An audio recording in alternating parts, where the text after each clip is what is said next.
Welcome to the Computing There I Was podcast. I am your host, Richie B. Today I'm speaking to David Windmueller. David started messing with computers in elementary school and eventually ended up at Google. Today he teaches computer science and physics to high school students. Hope you enjoy the conversation.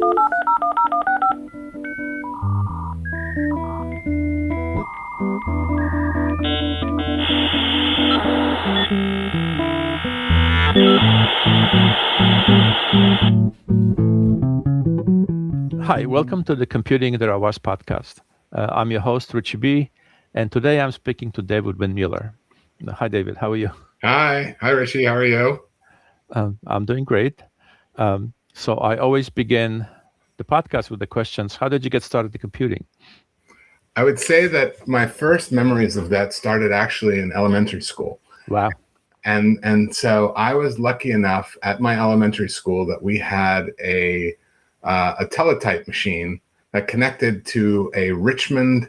I grew up in Virginia, Okay. Richmond Math and Science Center. And so this was a device you could play Oregon Trail. You could make you wrote programs with ticker tape. And I got my first touch of basic programming in elementary school, and I was totally enthralled. And so much so, I would, as the microcomputer industry grew, you would start to see Radio Shack had computers, and I would stand in the stores connecting to that same math and science center from the terminals in the store until I was kind of thrown out of said stores. But I just remember like really enjoying computers in elementary school, and through my life I had a relative who also enjoyed them, and he would buy computers, and then I would sit there, and I think just typing in, there was a book, Basic Games, that you would type the whole book in, and then you could play, Pie Throw or something like that, which just, we bonded on using these computers. I think I got a Timex Sinclair. I had a VIC-20. And so that was the start, I guess you could say. So did you do anything in high school? I took a computer programming class, but all I remember, I was enthralled with going under the hood a little bit, learning peek and poke all of a sudden felt like a different layer of programming, right? Like you really were messing into something that just seemed beyond the normal. And I loved changing the character set and playing around, but I didn't play with computers that much after high school. There was a long pause. Mm-hmm. My career kind of went in different directions. Wait, before we get into that, could you explain to the listeners what is peek and poke? Oh, the ability to look at a memory, an address, and then to change it. And so you would just have it was like a certain type of access to the memory that you could then change memory, which maybe you wouldn't be able to touch otherwise. I hope I got my definition correct. Yeah, that sounds right to me. I've never really done much basic, so. I see. So you could just go into system memory and do things. Right. I guess it required lots of patience, though. I assume you peeked and poked numbers, right? Yeah. I just loved changing the character set into icons and then using that to make animation. So what happened then? So my life went in very different directions, where I went to college for a couple of years for engineering, but it wasn't the time for me. My maturity was not there. And I ended up going into the U.S. Navy, where I joined the nuclear program, which was a program for people to learn all about nuclear power. And they train you on reactors, and then you go out, and I was on an aircraft carrier, and I was a reactor operator on aircraft carriers. There's two very large reactors, and you learn all about, I guess, the physics of it, and you can sit and, control a reactor to provide steam for propulsion, electricity, and catapults. Right. And so I did get some electronic repair. I did electronic repair then, but but not as much computers on the ship. But then when I left the ship, I went to a repair facility and I would do computer repair. So now I was physically taking apart computers and rebuilding them and installing operating systems and doing all that work for the Navy. So we would fix hundreds of computers. What kind of operating system was it back It then? was always Windows. It was It's always Windows. Yeah, it was like you would get piles of government computers that were all like broken, and then we would make 70% of them or so functional again, and then have a bunch of parts left over. So it was mainly just like recycling for the Navy. And so I got out of the service, and I got a job at a particle accelerator in Virginia, which is it was called CBAF at the time, Continuous Electron Beam Accelerating Facility, but they renamed themselves Jefferson Lab in Newport News, Virginia. And I was hired as an operations person, meaning that there's the accelerator people that provide beam, electron beam, and then there are end stations with physicists there that are doing their experiments. So we provided a service, to visiting physicists. And the truth is that you would do everything, do all the magnets. You'd have the to handle the acceleration chambers, the cryo chambers and such that are accelerating the beam. You handled everything, but once beam was on target, you had a lot of time, and it was an expectation that you would do something. And so I was doing programming. So I started to program and help to make things like, I think, logging systems or visual displays or ways to operate the beam. I just kind of was like tinkering and learning C++, and I think they used Tickle TK back then at the I remember that. And so I really enjoyed programming. Oh, I forgot to mention that while I was doing that, I had gotten a bachelor's while I was in the service in nuclear engineering technology, and I had decided that I wanted to become a physics teacher. And so I started a master's degree in, I think it was 94, 95 or something like that. And while I'm working at the particle accelerator, I was finishing that master's in secondary education. And in fact, I was like, during the day, I would student teach for a period of time, and then I would work at the particle accelerator all night. This is, so like this was a full 2 jobs going concurrently. But when you're in your 20s, you can do these type of things. Yes, been there, done that.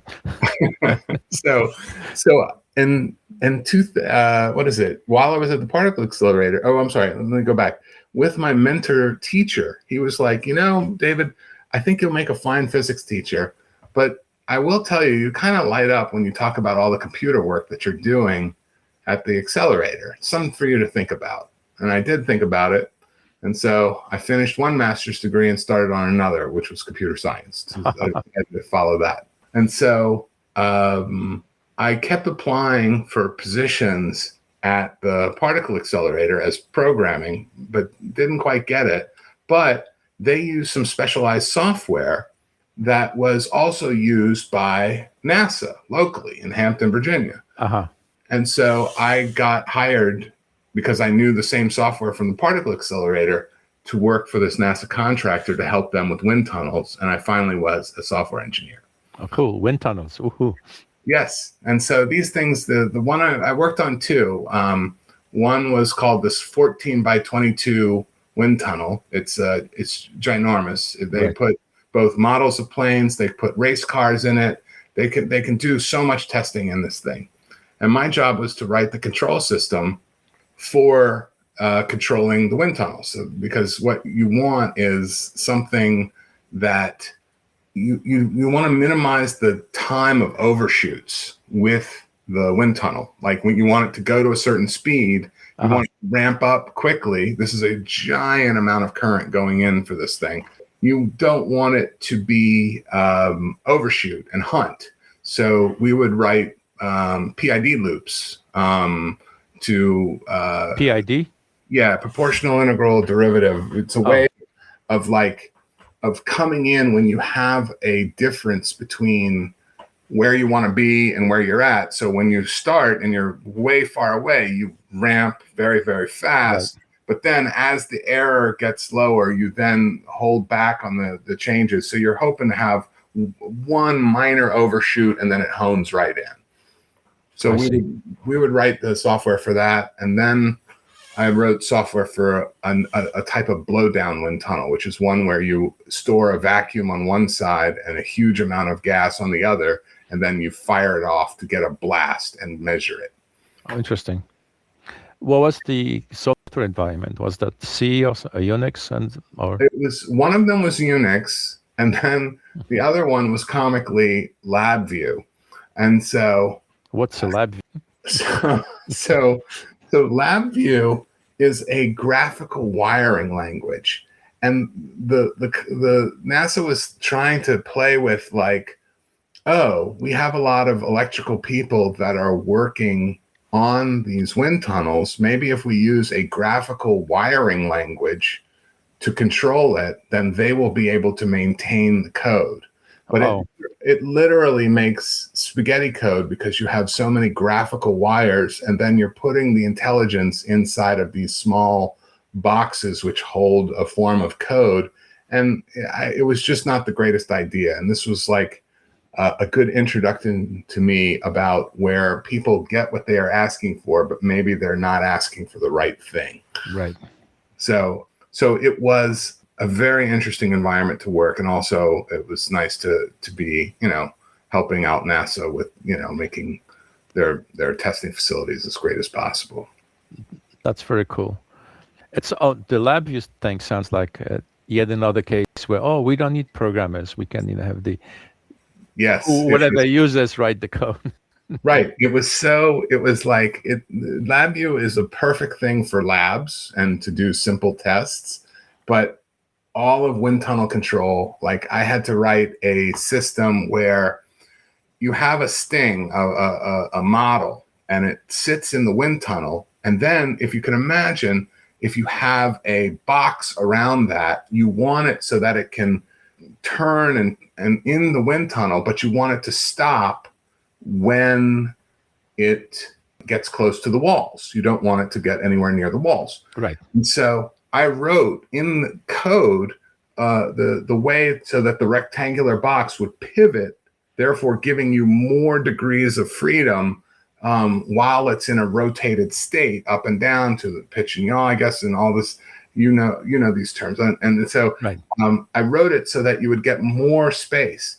They couldn't understand how this code was like done, and they couldn't accept it because it did work. It had all the requirements, but it was too complicated.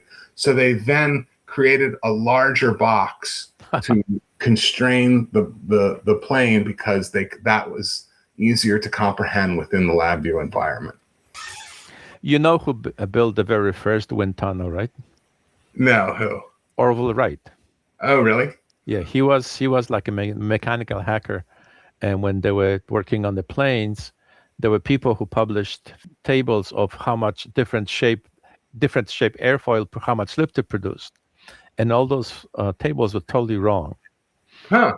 So Orville Wright built a wind tunnel. You can probably find pictures of it on the web, and the Wright brothers redid all these calculations. They tested different kinds of airfoils, and that's how they came, when they designed the Flyer. Oh, so this was before Flyer. Yeah. So anyway, I can just say that I then decided to change locations at that time. I had, it's now about 99, 2000, and I decided I've always wanted to go to New York City. And I got an offer from Joel Spolsky and Fog Creek Software. And I said, come up for an interview. I think I would have been employee one, but I was like him and Michael Pryor. And I said I wanted to finish my master's. I had to finish a thesis for that. And so I came up there, I think it was January of 2001, as employee 2 or 3 or something like that. I worked there for a little bit, and then the .com boom happened. And so I was not working there anymore. You mean the kaboom? Kaboom, yes. Boom Well, and then kaboom, yes. yeah, for people who don't know, Joel Spolsky wrote a very influential blog for the longest time. It's called On Software, and it was actually made into a couple of books. I've read at least two of them. So he had made some very good observations about, software engineering and all that kind of stuff. Like he had one thing, he had this essay called, Excel is not a database. Yeah, yeah. And he went on to create, partially, it was a co-founder of Stack Overflow and Right. also Trello. So yeah, so when the dot-com stuff collapse happened in 2001, what happened to you? I had some nice time because to try to like find new positions and such in the area, and then 9/11 did not help that. But eventually, I got a job with a company called ILX, which was a financial information company that was owned by Thomson. So Thomson later changed ILX to just absorb it into its Thomson One product. And also, I think they merged with Reuters at some time. And I worked there for about a year and a half. And that was writing mostly C for, again, for financial information programming. And what I really liked there was I could see the job of architects there, where you'd have people who designed the main flow of how software was going to work, and then they would hand out portions to the more junior engineers to create them. And so that was actually fairly interesting, a model to ensure a certain level of structure to a group's code. Did they see? This is early 2000s, right? So did they get into automated testing at all? Or No, yeah, no, most companies haven't done that yet at the time. Yeah, no, not at all. I think I only saw that. I don't even think I saw automated testing at Bloomberg when I was there. right. I tried to build some of that. The listeners should know that David and I worked at Bloomberg for a little while. Yeah, and so after I worked at ILX or Thomson Reuters, and then I took that financial knowledge and then applied for Bloomberg, and that's now 2003. Right. And I got a position there in their infrastructure team, and that was very interesting to see a company that had such mixtures of software going back to the 80s. They had walled off some of their old calculation algorithms that are written in Fortran, but Right. that were very fast. And at the same time, they're exploring new technologies for their servers and such to decentralize. Right. And so that was part of the infrastructure team that had been hired during that time, and I was part of that. So the joke I always tell people that Bloomberg is the only company where you can call Fortran from JavaScript. Yeah, it's true. It's true. I don't know if that's 100% true now, but I think that the company is old enough that it even had its own version of TCP or something, their own transport layer. Right. Right. Or that their endian was controlled by the presence of old machines, Perkin-Elmers that they had. Right. And just like, it was so interesting to see a successful business that was maintaining and handling their connection to the past, but they were still able to move forward due to the structure that they had.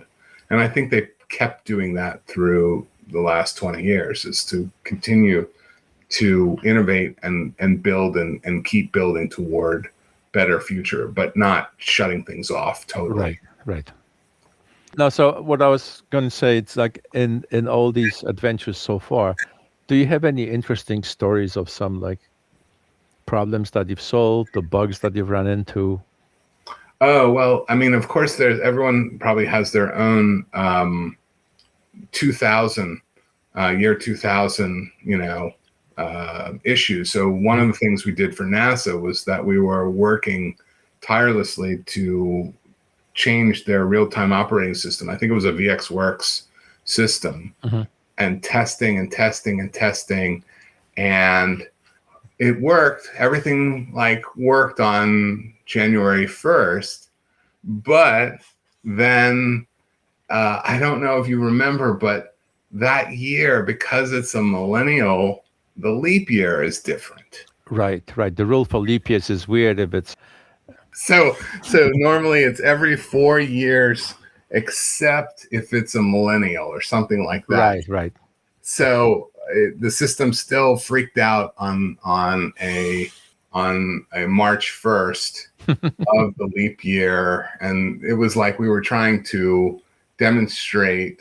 We had already obviously passed the 1st of January, but we still had bugs in the system that were related because of no one had plugged in the millennial rule or something like that. So let's see. Types of problems that were very, very interesting. I would say that a lot of it is dealing with your clients. I'm saying that where people will buy equipment, and then you as a contractor or as an engineer, if you're not in control of that, you have to handle the implications of whatever they purchase. And so I remember that NASA, we had systems that were RAM that was connected to each other through fiber optics. Have you ever seen a system like this where you have the same piece of RAM to multiple systems that are all connected with fiber optics, and then all the computers can read an address in memory, and that's their level of communication, right? You're not using the wire format, you're using the speed of the fiber optic cable, and then you have to put your own lock system because it's just raw memory. Right. And so we had a lot of complication of using this, but this is what they wanted in there. They were called KMAC crates to have data that would connect, and you had to handle if the other machines were present or not, because these are the devices that the Stings were on, the airplanes. I've run into something similar with VAX VMS. They, at one point, DEC introduced this fancy bus for disk drives, where I forget what it was called now, but basically the system we had, this was at a bank where you had you needed to be able to switch quickly to a backup system if something failed on primary system. So the disk was available from both, right? So it was easy for operators to make a mistake where they would mount the same disk on several different systems, and the system didn't know, they would just write to it. It would corrupt the disk. So I was working on the weekend once, for whatever reason, we were babysitting some system, and I wrote a stupid utility that would actually check before, that we wrapped the mount command. That would first check to make sure that this wasn't mounted anywhere else. And I know they used it for a while. Nice. No,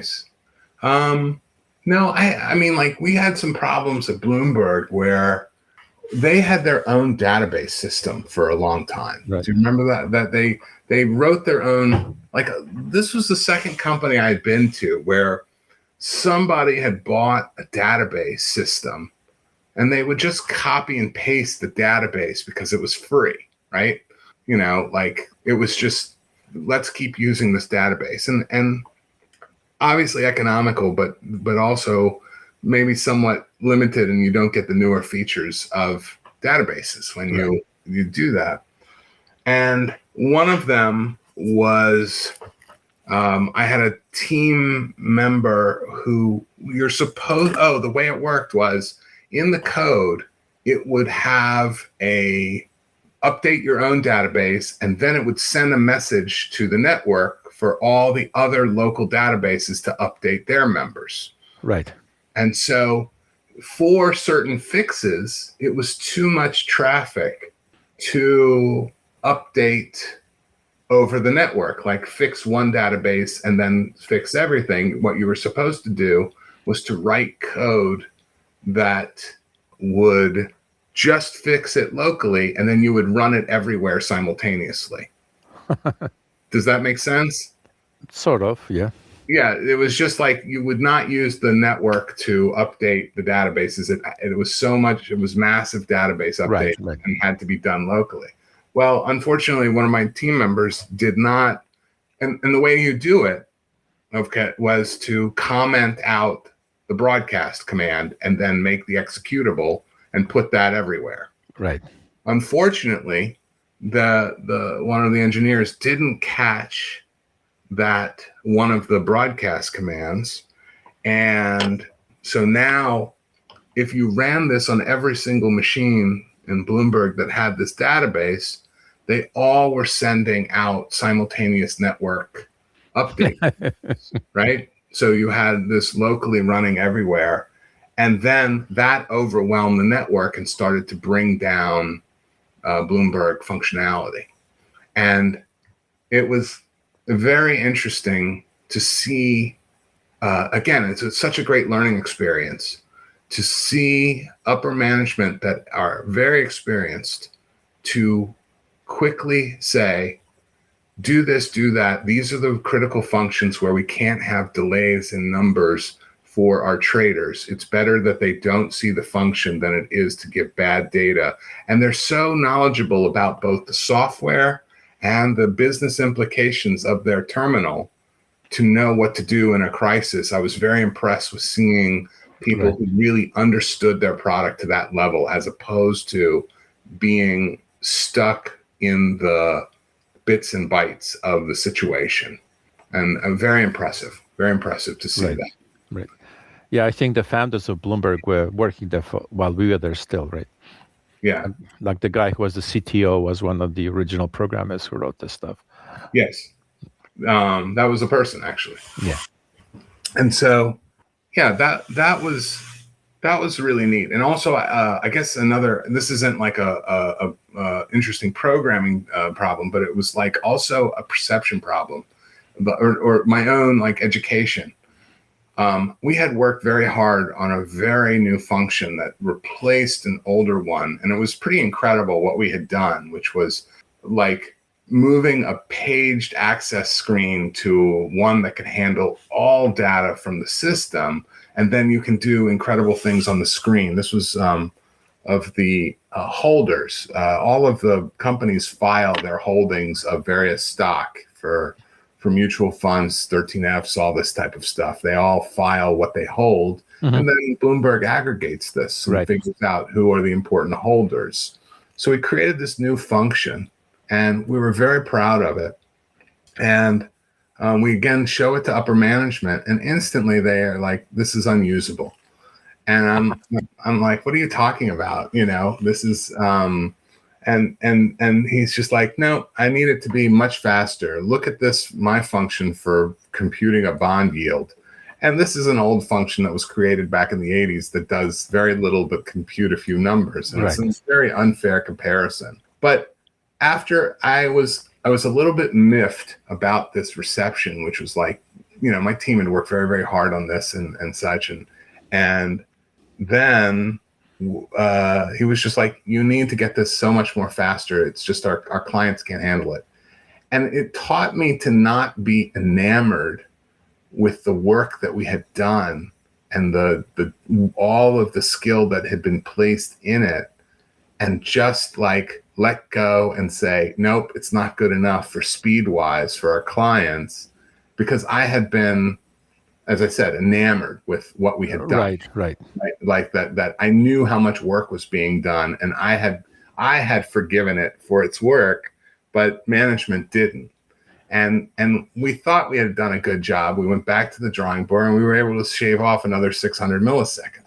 And so that made it much more usable. Like you start to like go, oh, how to understand your clients better. It's like you go through phases where you're learning technology, and then you're learning about business and how those work together to you know, to come up with a usable product for all people. And they don't really care about your interesting database hacks that you did to get it. No one cares about that except for you and your friends, Right. right? So you mentioned that you were leading a team. So when did you move into that position, and what? Um, I I moved in. I had a friend uh, who asked me if I wanted to move over to the portfolio analytics team, and I said I will move over there, but I would like to be a team lead.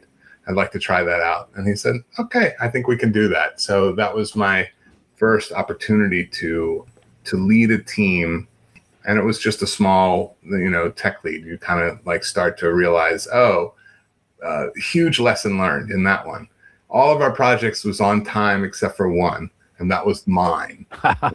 And so why was that? It's because I kept acting like I could be the same level programmer that I was when I was just an individual contributor, and mine was late because I had a lot of managerial stuff that I Right. had to do. And so I started to learn about what it is to be a manager and to see like software engineering, management and software engineering are kind of sometimes pretty far apart from each other. You're normally when you're writing code, your program is pretty much telling you and doing exactly what you say, and if it's a mistake, it's probably you, right? Right. Odds are. And then dealing with people is the human side of things, and it's actually very rewarding to help people to achieve wherever they are. And like, they're coming out of college and they're just trying to get their feet in and just figure out like, what is work like? What's it like working on a team? Or it can be someone who wants to move up to management, and all these different things that you're helping people in their various lives and dealing with the humanness of like Right. every aspect of it. And at the same time, you are also trying to also be a technical advisor to them to help them to achieve whatever the group is doing. So it's very challenging to be both, because they are very different skills and very different, abilities. Yeah. Well, I mean, the fact that part of, I think, being a team leader is being a teacher, right? So when you bring in new people on your team, you have to teach them. Except it's like, you get the grade, not them. Right. And so I started to really enjoy that. Like I had a team, and then eventually I moved up to build multiple team leaders. And I was enjoying my time at Bloomberg, but I also was thinking, after about 8 years, I was interested to see what other types of jobs were out there. And Mhm. I had a friend who asked me if I wanted to go work at Google, and I'm just like, maybe. And I applied and got in for that as a manager. How was your Google interview? Because Actually, I flanked my first Google interview. So oh really? yeah. I kind of think that managerial interviews, are, both some programming, but also like it's like experience of how do you handle situations, and how do you handle.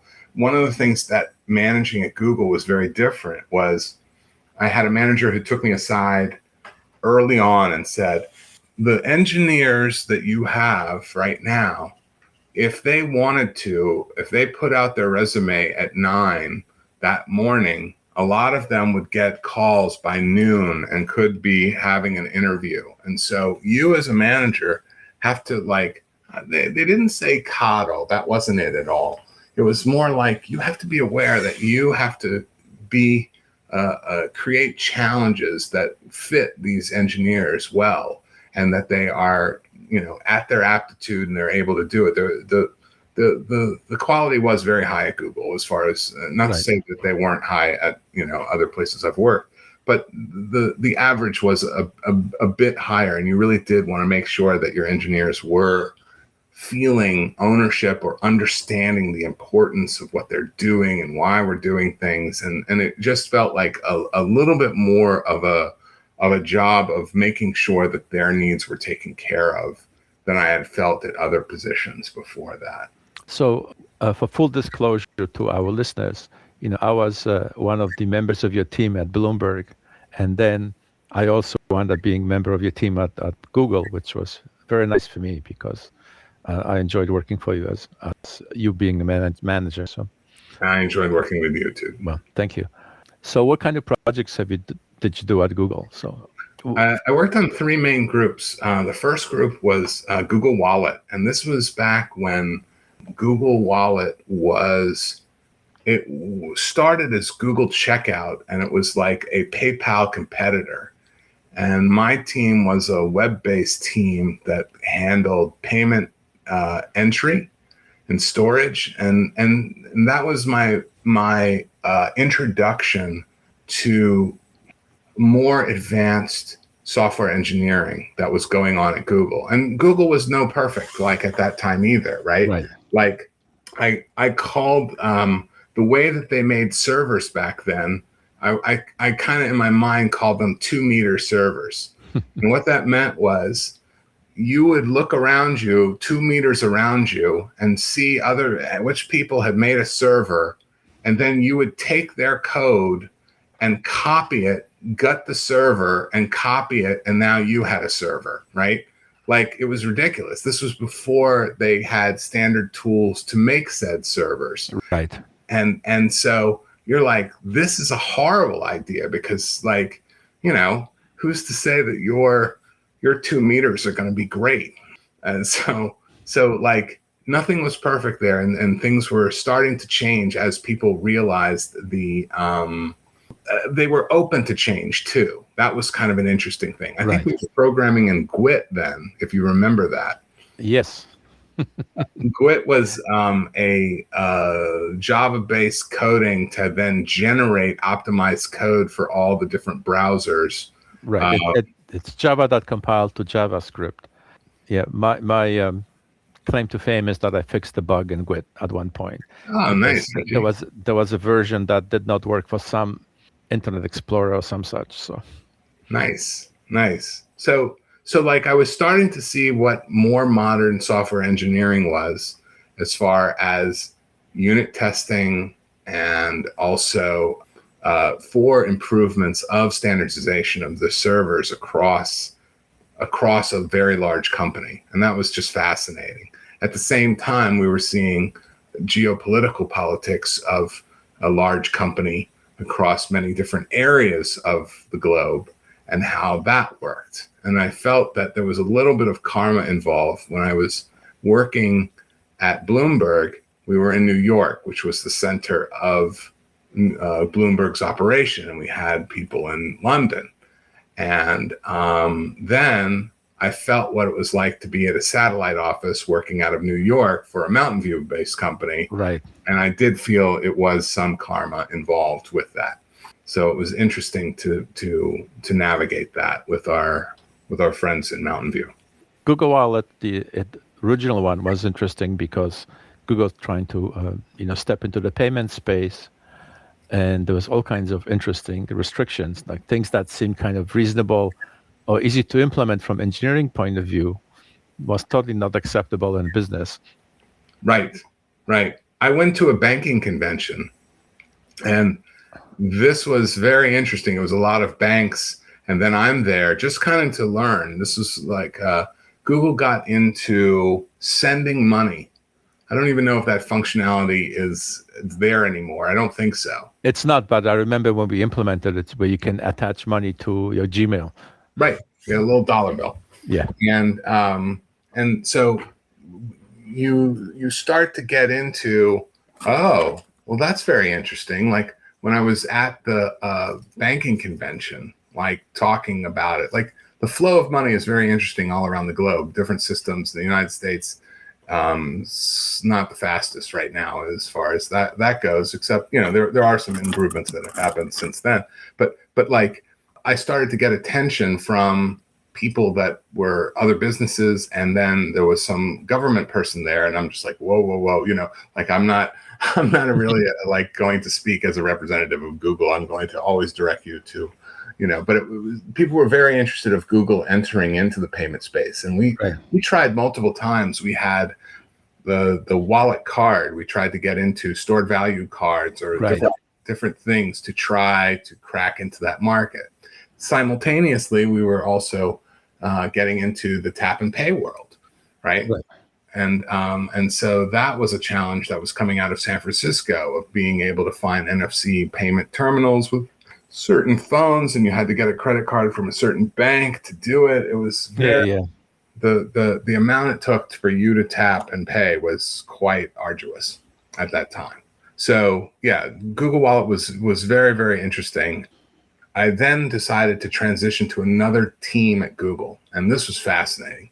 Our Corp Eng, the internal group, was making things for our internal developers, meaning like we made software for hiring, we made software for what is it, evaluations for promotions and such, and we had also made an internal video conferencing system at that time. Some people, like the company previously had used Polycom, and very expensive, not that great, a lot of problems with it.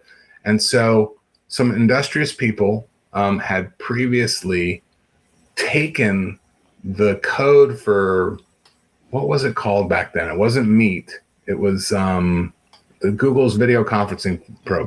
GVC, right? Yeah. Well, no, but the one that was the external one had a name, and I don't think it was called Meet. It was something else. Right.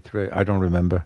And they had modified it to create this thing called GVC, Google Video Conferencing. And so to do that, they created their own version of Linux. Because the challenge of video conferencing as a conference room is that you need to have an entity system that has its own authentication, and it has its own maintenance, and it has its own calendars, and you have to have remote control of the rooms. When I was working this, Google had, I think, over 22,000 conference rooms, and I can only think that that's gone up from there. Yeah. And so then you had to create an operating system for holding said user and the video conferencing code, specialized front ends for conference rooms, and the hardware, like we like the touch panel that you could click on and just join the meeting and such.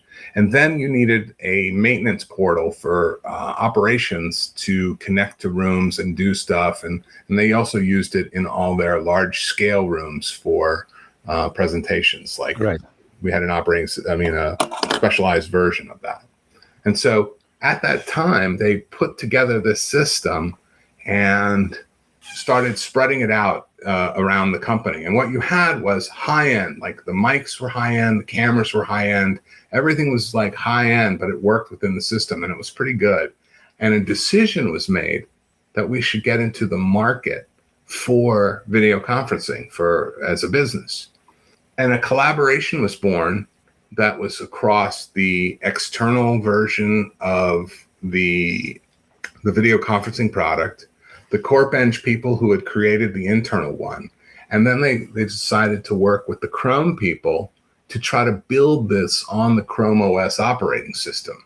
Okay.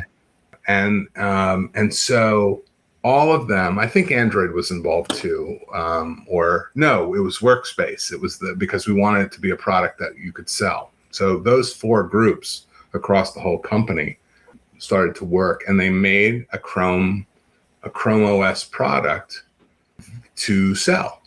Right. And it was a big deal.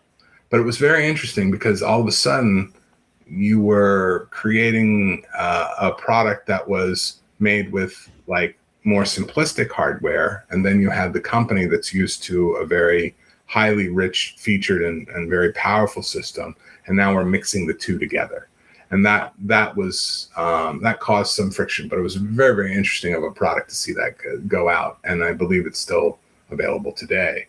Over time, we worked to migrate the whole company over to the version that we sold, and so we were slowly retiring all 20,000 Linux-based machines and moving over to Chrome OS. So I worked there for that. And there were so many interesting pieces of software that we were able to put and try to embellish and such. And I was pretty impressed with the video conferencing system that the company had. It was better than I'd ever seen anywhere else. That was for sure. Can you talk a little bit about at Google, how you dealt with failures in production. Okay, well, let me start with that. That is interesting because compared to Bloomberg, when there was a crash, you investigated it and you would actually do the work to figure out which user did it crash on, what they were doing. And you would even be asked to write a letter to that user saying, we saw this and we're so sorry, we're fixing this, and blah, blah, blah, blah, blah. Like it was that level of service. It was incredible service at Bloomberg per user. And then when you get to Google, the size of errors that are coming in, not to say that they're error prone, but you don't know if there's somebody hacking at the system, like trying to like exploit the system, or, every so often, let's say you'll find that maybe in a certain area, in a certain country, this one entry field doesn't work well because of the length of the town or something. And like, then you actually are sitting there going, well, do I put the work toward this one town to fix it? Or like you have to then weigh all of your options. And so some people are just like, oh my gosh, I can't believe that you would like make it so that this one town can't use your function or something like that.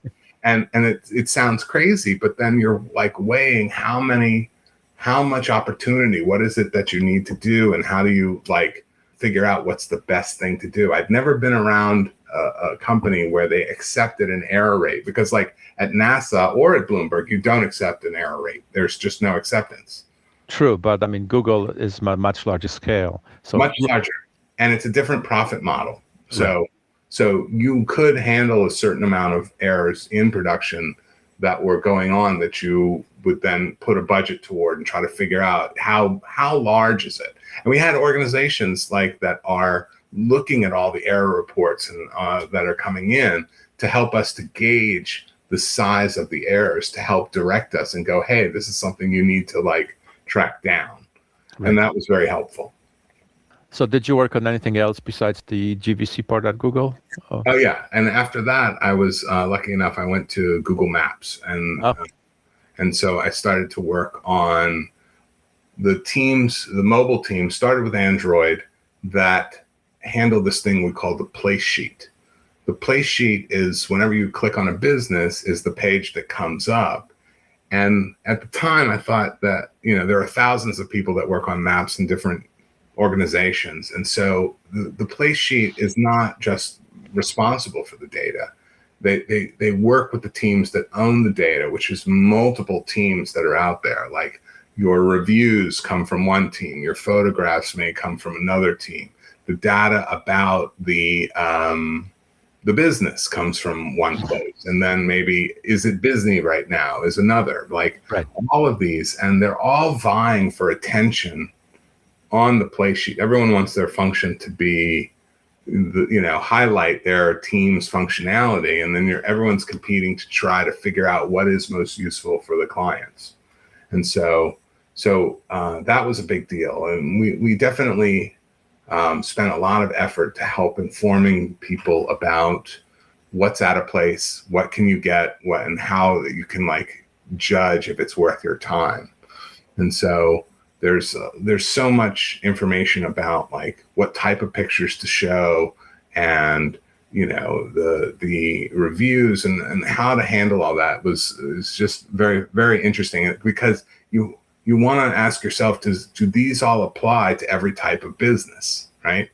Like you'll see, I think that there are reviews on oceans, which doesn't make much sense, right? They're the Atlantic is great, but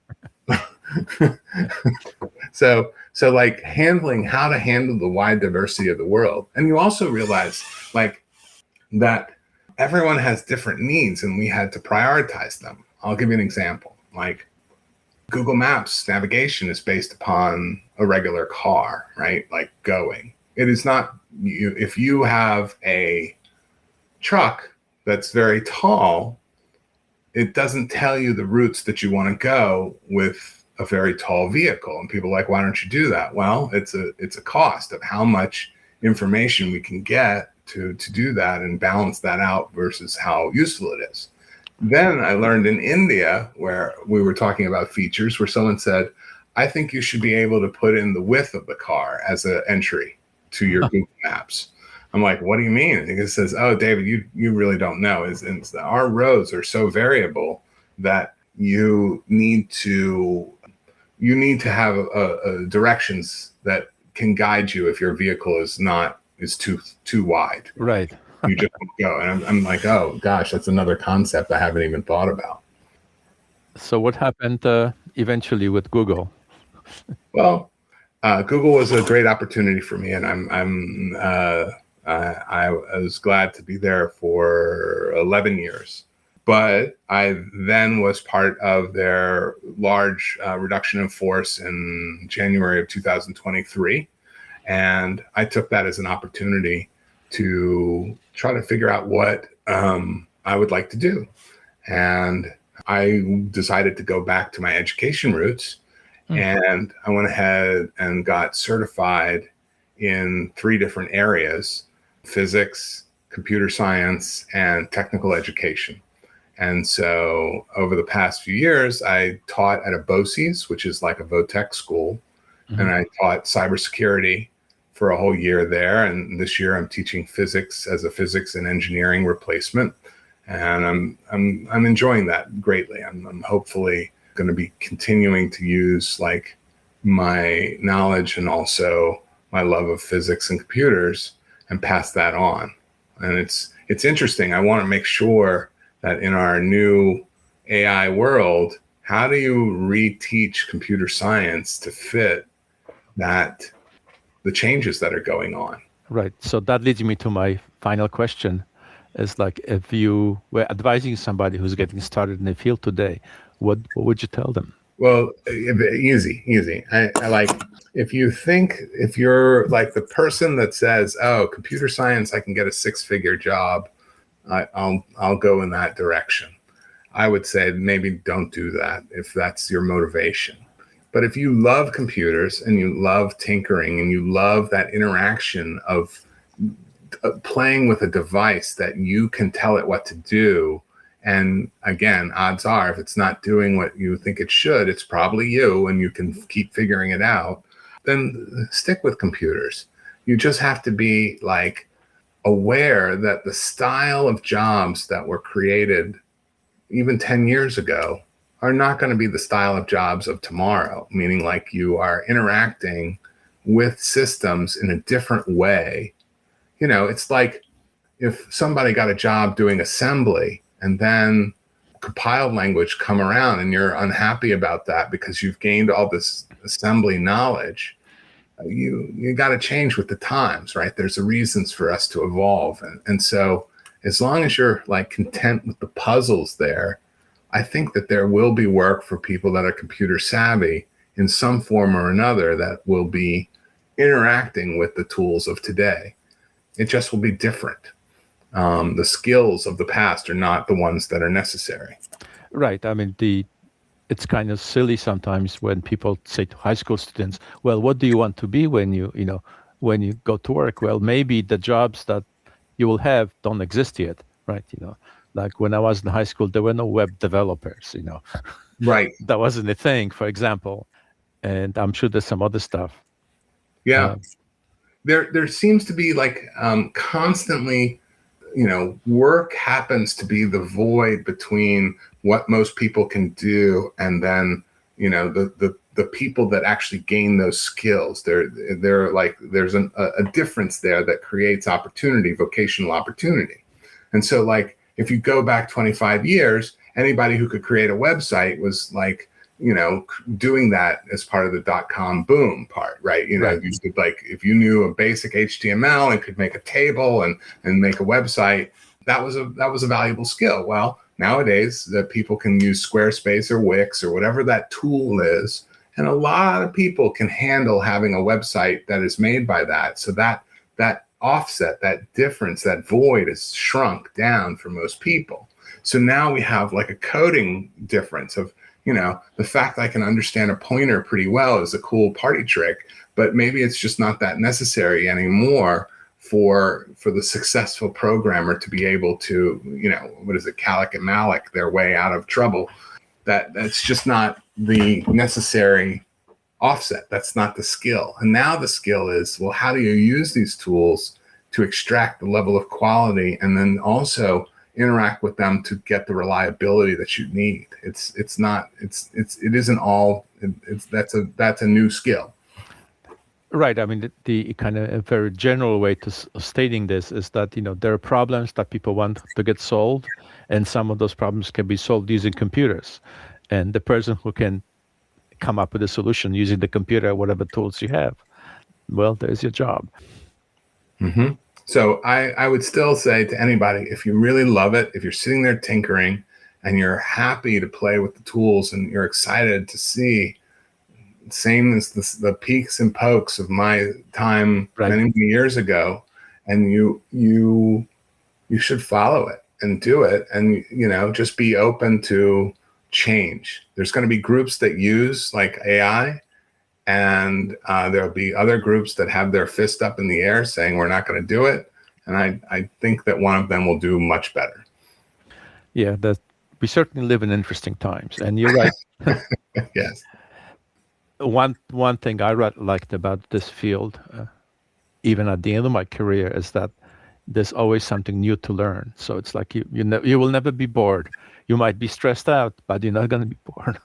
No, and the amount of, like, to be honest, the amount of computational firepower that you have now, like that at some times in my career, you're limited to the CPU strength, right? That you really are sitting there trying to tweak your code to make sure that it doesn't take too many cycles. And a lot of our code that we need to do stuff, it doesn't have to be as optimized. The challenges are different now. Like, it's not just optimization for cycles of a CPU. So it's like you have to think about what are the other problems that you are wanting to deal with and to conquer. And so, yeah, as you say, it's always interesting. Whatever you have to battle may change with the decades as they go. I'm curious if you got any interesting question from your students on this topic. A lot of them are, I do a talk where I go through my career. I don't do that initially. And some of them are very amazed at, like, how did you land all these different jobs? Like, what is it? And that is a skill in itself of knowing when to move on or to try other things, to be open to it. And I just tell people it's, the adage of right time, right place is very true.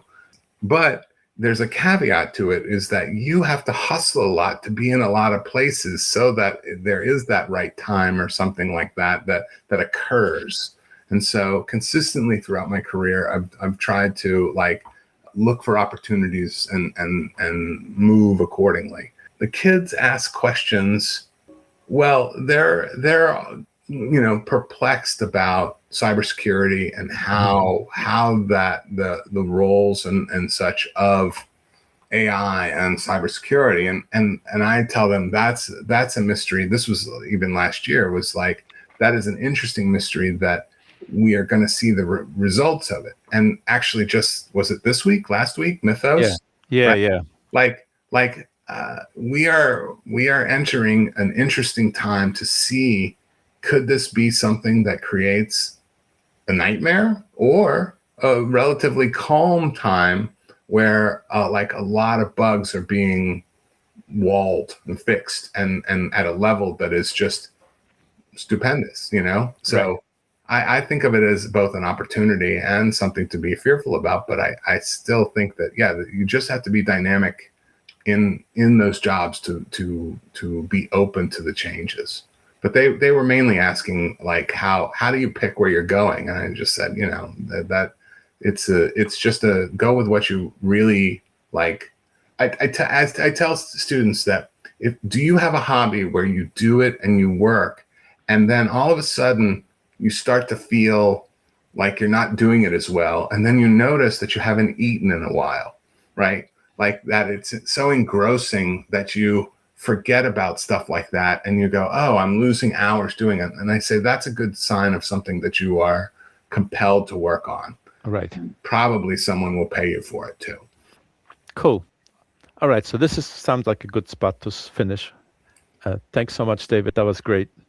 Great. Thank you, Richie. And again, it's always been a pleasure working with you over these years. It was a pleasure working with you. And to our listeners, come back next month.